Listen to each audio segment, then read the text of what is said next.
প্রিয় শিক্ষার্থী বন্ধুরা, আজ তোমাদের আইসিটি বইয়ের তৃতীয় অধ্যায়ের প্রথম অংশের সংখ্যা পদ্ধতির আজকে আমরা এই ক্লাসে হেক্সাডেসিমেল সংখ্যাকে অক্টাল সংখ্যায় রূপান্তর করব। মনে করো একটা হেক্সাডেসিমেল সংখ্যা আমরা লিখতেছি 1 2 4 রেডিক্স পয়েন্ট এ বি সি। মনে এটা হচ্ছে একটা হেক্সাডেসিমেল সংখ্যা। এই সংখ্যাটাকে কিসে রূপান্তর করবো? আমরা অক্টাল সংখ্যায় রূপান্তর করব। চলো, এজন্য আমরা এই হেক্সাডেসিমেল সংখ্যাকে অক্টাল সংখ্যায় রূপান্তর করার জন্য আমাদের প্রথমে মাথায় রাখতে হবে এই সংখ্যাটাকে হেক্সাডেসিমেল সংখ্যাটাকে 4 বিট নিয়ে বাইনারিতে রূপান্তর করতে হবে। এট ফার্স্ট আমাদের কী করতে হবে? প্রত্যেকটা ডিজিটকে 4 বিট নিয়ে বাইনারিতে রূপান্তর করতে হবে। সেই হিসেবে আমরা শুরু করি।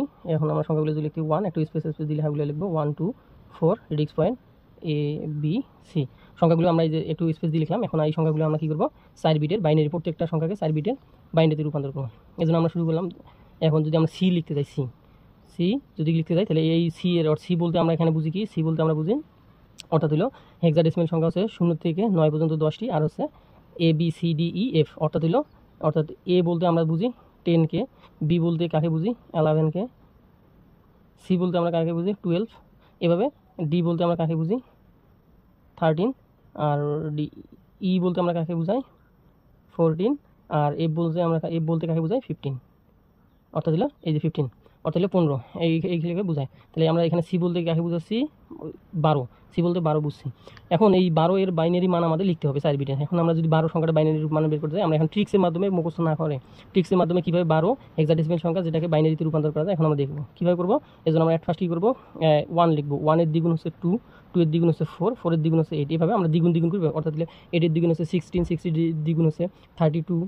এভাবে আমরা বৃদ্ধি করবো যতগুলো মানের দরকার আছে। আমাদের ওইদিকে আর বাড়ার প্রয়োজন নেই। এই জন্য আমরা কী করবো? দেখো, এই সংখ্যাগুলোকে আমরা যোগ করবো। যেহেতু সি মান আছে 12, এইখানে আমরা কোন সংখ্যাগুলো যোগ করলে 12 পাইতেছি? কি যে আমরা যদি যোগ করি, যেমন 8 আর 4 কত হচ্ছে? 12। একবার আমার মিলতেছে 8 আর 4 12। তাহলে আমাদের এই 8 আর 4 যোগ করার প্রয়োজন হয়েছে। এই জন্য যে সংখ্যাগুলো আমাদের যোগ করার প্রয়োজন হবে সেই সংখ্যাগুলোর নিচে 1 লিখবো, আর বাকি যে সংখ্যাগুলো যোগ করার প্রয়োজন হবে না সেগুলো আমরা 0 দিয়ে ভরাট করে দেবো। তাহলে এখন আমরা পেলাম সি এর বাইনারি মান হচ্ছে 1100। একইভাবে আমরা যদি বি বের করতে, বি বলতে আমরা কি বুঝি? বি বলতে হবে 11, অর্থাৎ 11। তাহলে আমরা কোন সংখ্যা যোগ করলে এখানে 11 পাইতেছি? তাহলে 8 আছে 12, তাহলে এটা হবে না। তাহলে 8 আর হলো 2 10, 10 আর 1 11, অর্থাৎ হলো আমাদের এই সংখ্যা আর এই সংখ্যা যোগ করা আছে। তাহলে আমরা এটা লিখবো 1, এটা যেহেতু প্রয়োজন নেই এই জন্য 0, 1 1। তাহলে 8 আর 2 10 আর 1 11, অর্থাৎ হচ্ছে বি এর মান হচ্ছে 1011। একইভাবে আমরা এর যদি বার করি, তাহলে 8 আর 2 10, তাহলে হচ্ছে 101। এইটা আর এইটা সংখ্যা যোগ করতে হচ্ছে 10, আর এটা তো প্রয়োজন নেই। অর্থাৎ 1, এই যে এটা প্রয়োজন হচ্ছে 1, তারপর এটার দরকার হয় না এই জন্য 0, পরে আবার 1, পরেরটা আবার হচ্ছে 0। তাহলে আমার প্রত্যেকটা সংখ্যা 4 বিটে মিলে গেছে। তবে এখানে একটা জিনিস মাথায় রাখতে হবে, কোনো সংখ্যার যদি কোনো ক্রমে 4 বিট না হয়ে যদি 3 বিট বা 2 বিট বা 1 বিট পাওয়া যায়, বাকি সংখ্যাগুলোর 3 বিট 1 বিট পেলে আরও 3টে বিটের প্রয়োজন হবে, তখন আমরা কী করবো? ওই 3 বিট করার জন্য আমরা কী করবো? দশমিকের পরে যেহেতু যাইতেছি, দশমিকের পরে অর্থাৎ আমার ভেতর দিকে কী করতে হবে? 3টে বিটের জন্য হলেও 3টে শূন্য দিয়ে 4 বিট করতে হবে। যেমন আমি তোমাদের যদি দেখাই, এখন যদি আমরা বলি যে 5 এর বাইনারি মান আমরা কোনটা বের করবো? কত? তাহলে 5 এর বাইনারি 4 রাখে 5, অর্থাৎ হলো এইটা যোগের প্রয়োজন হয় এইটা। তাহলে অর্থাৎ 5 এর বাইনারি মান যদি লিখতে যাই তাহলে 101, অর্থাৎ হলো 3 বিট পেলাম। তাহলে আমাদের জানি এটাকে 4 বিট নিয়ে কাজ করতে হয়, তাহলে আরও একটা বিটের প্রয়োজন হয়। ওই 5টা যদি এই রেডিক্স পয়েন্টের পরবর্তী থাকে, অর্থাৎ হলো এই ডান দিকে থাকে, তাহলে আমাদের 4 বিট করার জন্য কী করতে হবে? এই যে ভেতরের দিকে কী করতে হবে? একটা 0 দিয়ে 4 বিট করতে হবে। আর যদি বাইরের দিকে থাকে, তখন এই দিকে থাকে, তখন এই দিকে রেডিক্স পয়েন্ট, তখনও বাইরের দিকে হবে, তখনও বাইরে দিয়ে করতে হবে। তাহলে এইভাবে আমরা করবো। জাস্ট এটা বলে দিলাম, যেহেতু এখানে 4 বিট, প্রত্যেকটা সংখ্যা 4 বিটে মিলছে, আমাদের প্রয়োজন হয় না। যদি কখনো 3 বিট বা 1 বিট থাকে, বাকি 2 বিট বা 1 বিট করার জন্য আমাদের সবসময় ভেতর দিয়ে করে 4 বিট করে করতে হবে। তারপর আমরা রেডিক্স পয়েন্টের আগের অংশ যদি করতে যাই, অর্থাৎ হলো 4 এর মান হলো 4, আর এটা যোগ এই দুটো, অর্থাৎ হলো এইটা শুধু 4টে যোগ করার প্রয়োজন আছে, এই জন্য 1, আর বাকি দুটো হলো 0 0। তাহলে এটা 4 বিট করবো। তাহলে আমরা কী করবো? বাইরের দিকে একটা 0 দিয়ে এই যে 4 বিট করলাম। একইভাবে 2 এর যদি আমরা বের করতে চাই, 2 শুধু এটাই, আর যোগ করার প্রয়োজন নেই, তাহলে 1, পরেরটা যোগের প্রয়োজন হয় এই জন্য 0, আর 4 বিট করার জন্য সামনে 2টা 0 দিয়ে 4 বিট করলাম। একইভাবে 1 এর যদি আমরা বার করতে যাই, তাহলে শুধু 1, ওই যে 1, আর বাকি 4 বিট করার জন্য সামনে 3টে 0।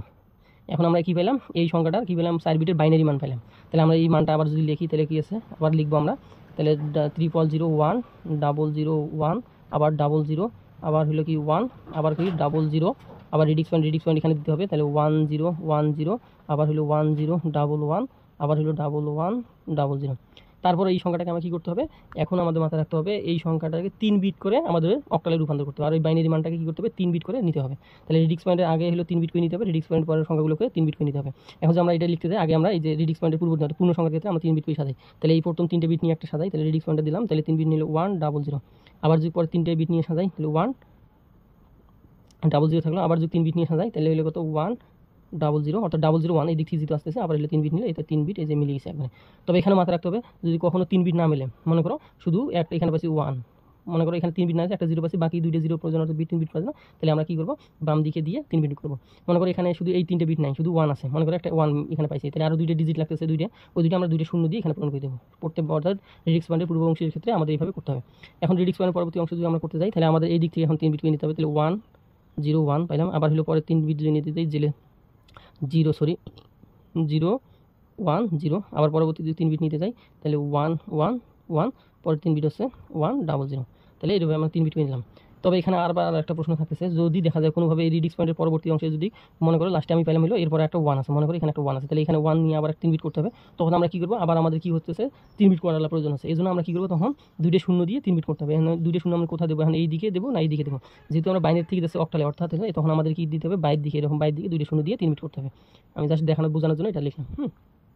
তারপরে এই সংখ্যাগুলো আমার কী করতে হবে, এই প্রত্যেকটা সংখ্যার আমার কী করতে হবে, অক্টাল মান লিখতে হবে। এখন অক্টাল মান আমরা লেখার জন্য কী করবো, জাস্ট আমাদের মানগুলো মুখস্থ থাকলে ভালো, তবে আমাদের মান মুখস্থ করার প্রয়োজন নাই। এই জন্য আমরা কী করবো, ট্রিক্সের মাধ্যমে কীভাবে বের করা যায় সেটা দেখবো। একইভাবে আমরা এই মানগুলো এখান থেকে বের করতে পারবো, একই ট্রিক্স ব্যবহার করে করতে পারো। তো 1 0 0 আছে, তাহলে আমরা দেখবো কোন কোন সংখ্যা শুধু 1 আছে, যেমন এই 3টে মান, তাহলে এই 3টে মানের জন্য আমরা কী লিখবো, এই 3টে মানের জন্য আমরা কীভাবে লিখবো, প্রত্যেকটা মানের জন্য আমরা কীভাবে লিখবো দেখাচ্ছে তোমাদের।